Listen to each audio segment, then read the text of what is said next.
po ay nagpupuri at nagpapasalamat sa ating pinakamamahal na Panginoong Kristo.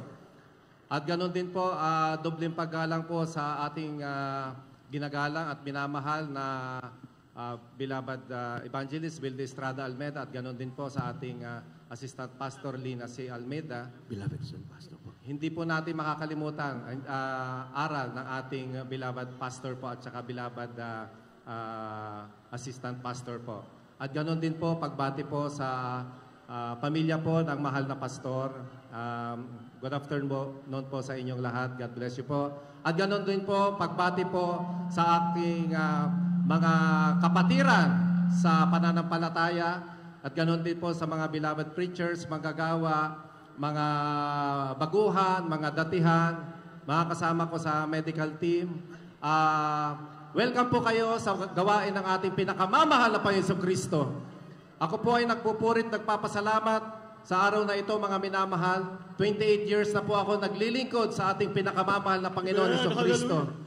Sa loob po ng 28 years, mga minamahal, grabe pong pagpapala ang pinagkaloob ng ating mahal na Panginoon. Dahil po alam nyo, mga minamahal, kung ako po ay 23 years old po nung ako po ay nakakilala sa gawain ng ating mahal na Panginoon. Bago po ako makakilala sa mahal na Panginoon, mga minamahal, ako po ay, kami pong magkakapatid, 4 po kami magkakapatid, ako po ang panganay. 18 years old po ako nung nawala po ang aking father, mga minamahal. Mahirap po ang buhay, magsasaka, lahat po ang gawain sa bukid, mga minamahal. Naranasan ko po yan. Nagtanim, maggapas, mag-ice buko, magtinda ng pandesal, magbote, mga minamahal. Naranasan ko po lahat yan para lang magkaroon po ng allowance, kumbaga, mga minamahal, sa eskwela. Mahirap ang buhay. Housewife po ang aking mother. Tapos, noong 1993, mga minamahal, 18 years old po ako, nawala po ang aking father na siya po yung provider namin. Talagang grabe, mga minamahal. Hindi po namin alam kung paano kami makakasurvive, mga minamahal, dahil ako po ay 18 years old. Yung pong pangalawa kong kapatid, mga minamahal, is 14 years old. Tapos may 11, tapos may 9 years old po, mga minamahal. Talagang hindi po namin alam kung paano po kami makakasurvive. Bagaman kami po, pinag-aral po kami ng aking auntie, mga minamahal, na nasa abroad po. So lahat po kami, mga minamahal, pinag-aral po kami. Kaya ako po ay nagpapasalamat sa mahal na Panginoon. Habang ako po ay nag-aaral, mga minamahal, dahil wala na po kaming tatay, nandyan po ang bisyo, mga minamahal. Kaya mapalad po ang mga buo ang pamilya, mga minamahal. Kapag nandyan ang nanay nyo, nandyan pa yung tatay nyo, mga minamahal, pinagpala po kayo. Dahil kapag wala na pong tatay, wala na pong nagdidisiplina sa mga anak, mga minamahal, mag-i-start na pong magbisyo. Ganyan po nangyari sa akin. Pagtugtong ko po sa Manila, mga minamahal, lahat ng bisyo dito ko po naranasan. Nag-inom, manigarilyo, magpunta sa mapupulang ilaw sa Quezon Avenue, mga minamahal, hanggang mag-take ng shabu, mga minamahal. Halos gabi-gabi yan, mga minamahal, habang ako po ay nag-aaral ng medisina. Kaya, mga minamahal, kapag umuwi ako sa aming probinsya, sa Zambales, sabi ko po, sabi ng mother ko, ikaw, lasing ka na naman. Wala na, pag ikaw naging doktor, wala na magtitiwala sa iyo. Kaya ako po ay nagdasal sa ating pinakamamahal na Panginoon. Ang dasal ko po, mga minamahal, mahal na Panginoon, ituro mo po kung saan gawain kita paglilingkuran. Sabi ko, bigyan mo po ako ng kapayapaan. Kaya minsan, mga minamahal, ako po ay nanaginip. At ang aking panaginip ay ako po ay nasa alapaap. At nakakita po ako ng isang lalaki na nakabarong Tagalog na matipuno, mga minamahal. At yung nakita ko po yung taong ito, pilit niya pong inaabot ng aking kamay. At nung pag-abot ng aking kamay, mga minamahal, ako po ay nagising, mga minamahal. At sa paggising ko, mga minamahal, sabi ko sa sarili ko, sino kaya yung lalaking yon? At nakaripas ng ilang buwan, mga minamahal, hanggang nanonood po ako ng Channel 13, mga minamahal. Nakita ko po sa Channel 13 ang gawain ng ating mahal na Panginoon, ang Jesus Miracle Crusade International Ministry. Ang napakinipan kong lalaki, mga minamahal, na nakaburong Tagalog, yan po ang ating beloved Evangelist Wilde Estrada Almeida, mga minamahal. Kaya po, hinanap ko po ang gawain na ito, mga minamahal. Ako po ay mag-isang nagtungo sa Amoranto, mga minamahal, at dito ko po nasumpungan. Tinanggap ko po, mga minamahal, ang mahal na Panginoon Jesucristo bilang aking tagapagligtas, hari ng aking buhay, mga minamahal, at nagpabautismo, mga minamahal. Kaya ako po ay napakasaya noon. Akala ko ang pagiging born again ay isa lang, mga minamahal. Yun pala, marami pala, mga minamahal, maraming mga fellowship o congregation. Ay nung una, mga minamahal, dahil ako ay proud na GMCIM member, mga minamahal, ang sabi sa akin ng mga barkada ko, saan ka nag-born again? Sabi ko sa GMCIM.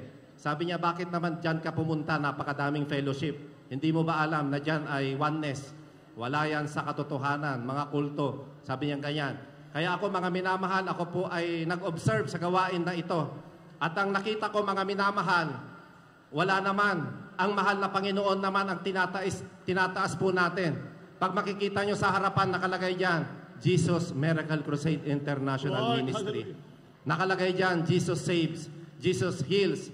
Ang mga kapatiran po natin, pag binabanggit po ang Jesus, hindi pa pwedeng walang pinakamamahal na Panginoon Jesucristo. Laging ang mahal na Panginoon. Sabi ko, ito ba ang kulto? At saka mga minamahal, grabe ang pagpupuri sa gawain na ito. Ang mga kasamahan ko dati, sinasabi nila, wala tayo sa katotohanan. Dahil sila 30 minutes daw nagpupuri, 1 hour nagpupuri. Ako po ay nag-fasting sa Villaronet, mga minamahal. Noon, 1997, mga minamahal. Alas 6 pa lang may nagpupuri ng mga kapatiran. Hanggang alas 3, mga minamahal ng hapon. Paggabi, mga minamahal, nagpupuri na naman ang ating mga kapatiran. Kaya sabi ko, ito ba ang kulto? Grabe, sobra-sobra ang pagpupuri natin sa ating pinakamamahal na Panginoon Kristo. At dito, mga minamahal, maraming nakita, napatunayan, mga minamahal. Mga wasak na tahanan, binubuo ng mahal na Panginoon. Mga NPA, MILF, nagbago, mga minamahal. Mga snatcher, mga magnanakaw, mga minamahal. Lahat ng masasama, mga minamahal. Dito, nandito sila ngayon. Binago ng mahal na Panginoon at sama-sama na po kami naglilingkod sa ating pinakamamahal na Panginoon Kristo, mga minamahal. At aking pagpapatuloy sa paglilingkod, mga minamahal. Ako po ay dumating na ang aking pagsubok, mga minamahal, nung ako po ay magre-review na ng board exam, mga minamahal. Mga September 2000, year 2000, mga minamahal, magre-review na ako. At napansin ko, mayroon po akong isang skin disease dito sa kaliwang bahagi ng kamay ko hanggang lumaki ng lumaki, hanggang buong katawan ko nagnanana, mga minamahal. Yung anterior chest ko, yung abdomen ko, mga minamahal, yung kamay ko, lahat yan nagnanana. Kaya kapag ako pumupunta sa board review, mga minamahal, naka-long sleeve po ako at nilalagyan ko po ng gasa, mga minamahal, at grabing kate, mga minamahal. Halos gusto ko na pong talagang nagtatanong na ako sa mahal na Panginoon.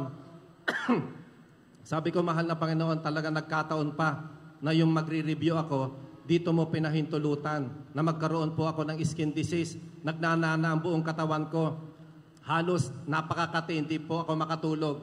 Pero naalala ko ang Book of Hope, mga minamahal. Siya, may skin disease din siya, mga minamahal. Hindi siya po nagreklamo. Kaya ganyan po ang ginawa ko. Sabi ko, mahal na Panginoon, ikaw po nagpahintulot na magkaroon ako ng skin disease, dermatitis, eczema, mga minamahal. Sabi ko, alam ko ikaw din magpapagaling sa akin. Kaya after 6 months na aking dinadala ng aking skin disease, mga minamahal, na nagnanana, mga minamahal, sabi ko, after ng 4 days board exam, ako po ay magfa-fasting. At mga minamahal, nagpunta po ako sa San Fernando, Pampanga, mga minamahal. At yan, mga minamahal, nagpuri, nagdasal lang ang iyong abang lingkod. After 3 days of fasting, mga minamahal, tinuyo po yan ang ating pinakamamahal na Panginoon Kristo, mga minamahal.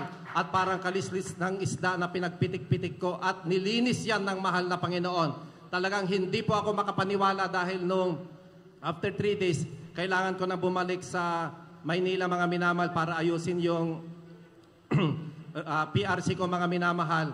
Grabe, pagdating ko po sa CR, nung tinignan ko ang aking buong katawan, mga minamahal, natuyo na at nilinis ng mahal na Panginoon. Hindi po ako pumunta ng dermatologist, mga minamahal, dahil alam ko talagang magastos.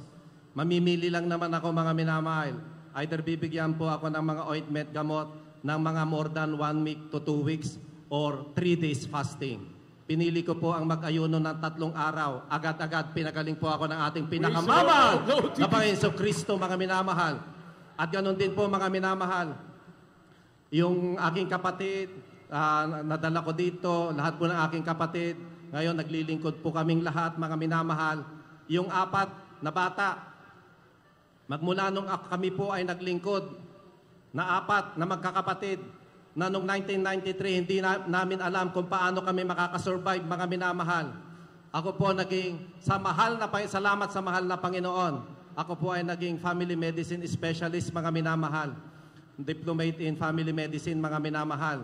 Ang aking pangalawang kapatid, naging nurse po yan. Ngayon po, head nurse po siya ng intensive care unit.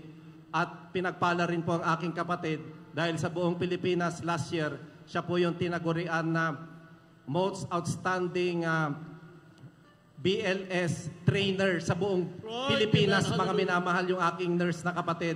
Tapos yung pangatlo, mga minamahal, nagtatrabaho sa Comelec, mga minamahal. Yung bunso namin, mga minamahal, nasa Saudi ngayon, mga minamahal.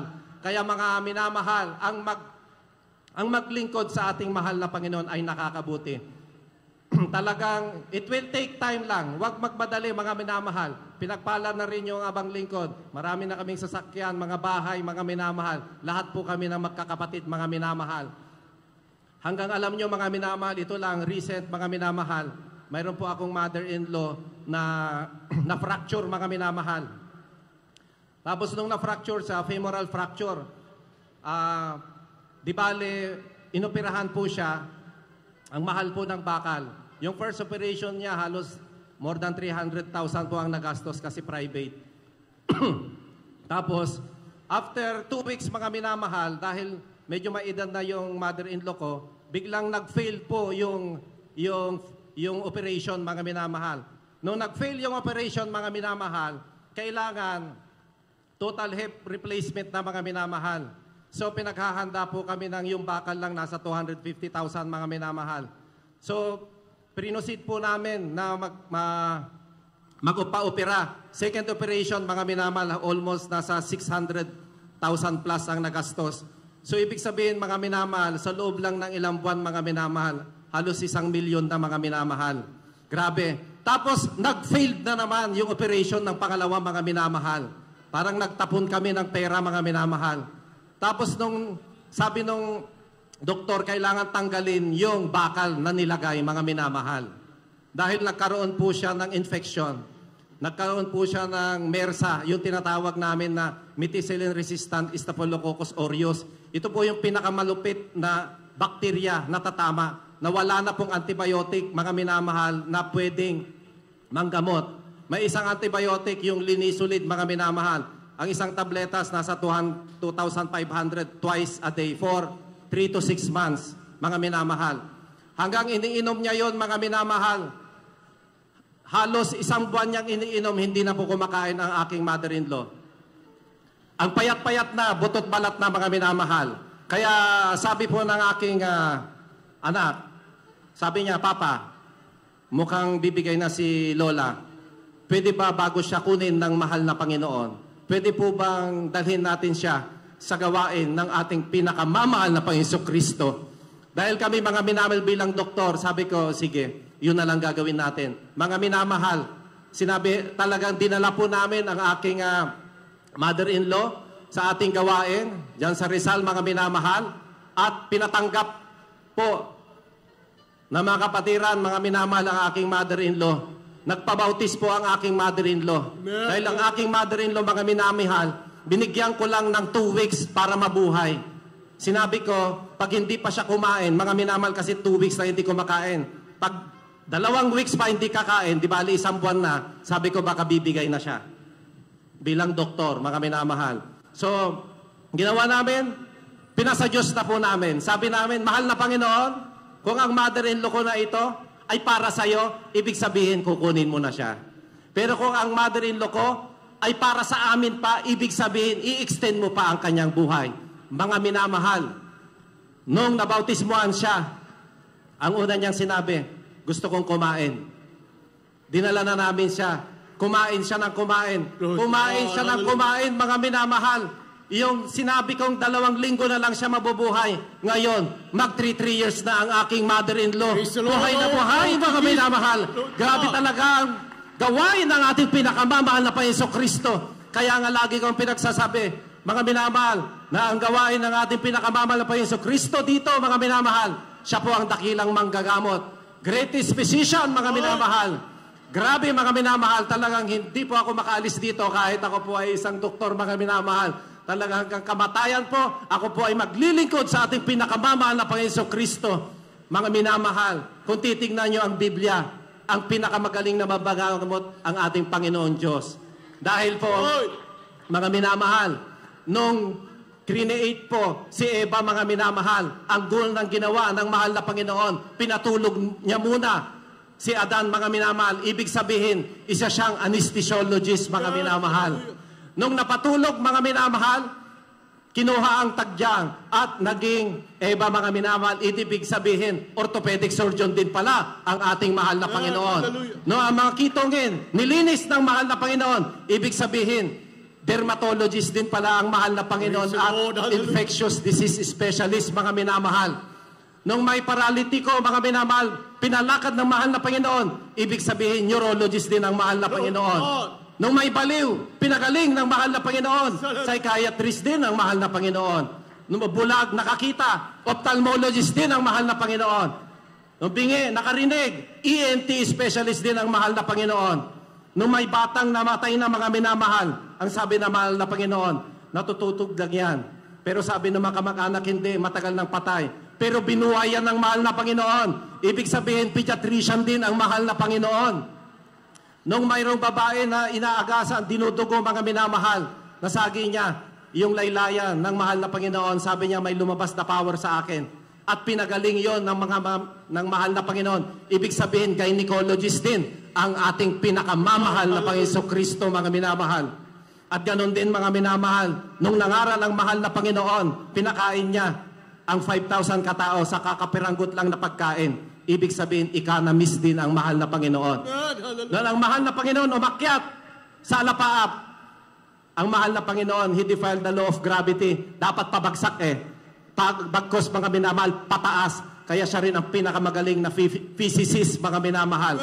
Kaya, mga minamahal, ano pa ang ginagawa po natin? Totoo, ang mahal na Panginoon, mga minamahal. Kaya, mga minamahal, sa mga baguhan, nung kami, mga minamahal, sa mga baguhan, nandito kayo ngayon. Dati-rati, kapag Friday, Saturday, mga minamahal, iniisip namin kung ano ang pulutan, ano ang iinumin, ano ang alak na aming iinumin, mga minamahal. Pero lahat ng aming kapatiran ngayon, instead na sa barkada kami pupunta, nandito kami ngayon sa gawain ng mahal na Panginoon, kasama ang pamilya namin, at sama-sama kaming nagpupuri sa ating mahal na Panginoon. Kaya, mga minamahal, bago ko tapusin ang aking patutuo, mga minamahal, mag-iiwan ako ng isang bersikulo, mga minamahal. Yung Proverbs, chapter 22, verse 4. By humility in the fear of the Lord are riches, honor, and life. Ang tunay na kayamanan daw, mga minamahal, ay ang pagkatakot sa Diyos at ang pagpapakumbaba. Mahirap po magpakumbaba, lalo na pag may mga professional. Pero dito sa gawain ng ating mahal na Panginoon, hindi po natin tinitignan ang titulo, kung gaano kakayaman, kung gaano karami ng sasakyan, mga titles mo, mga minamahal, wala yan.